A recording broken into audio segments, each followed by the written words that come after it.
भारतीय प्रजासत्ताक दिनाच्या 77व्या वर्धापन दिनानिमित्त राजधानीतील कर्तव्य पथावर होणाऱ्या भव्य पथसंचलनासाठी महाराष्ट्राचा चित्ररथ सज्ज झाला असून यंदा राज्याच्या वतीने गणेशोत्सव आत्मनिर्भरतेचे प्रतीक या संकल्पनेवर आधारित चित्ररथ सादर केला जाणार आहे.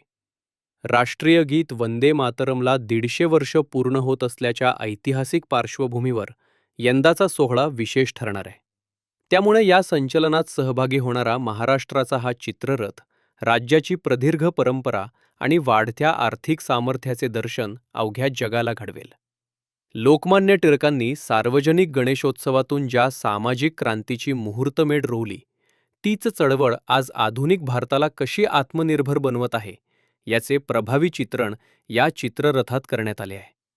चित्ररथाच्या अग्रभागी महाराष्ट्राच्या ऊर्जेचे प्रतीक असलेला एक भव्य ढोल आणि तो वाजवणारी पारंपरिक वेशभूषेतील महिला राज्याच्या प्रबळ स्त्रीशक्तीचे दर्शन घडवेल. चित्ररथाच्या मध्यभागात गणपतीची देखणी मूर्ती साकारणारा मूर्तिकार आणि विसर्जनासाठी निघालेला गणेशभक्त दर्शवण्यात आला आहे.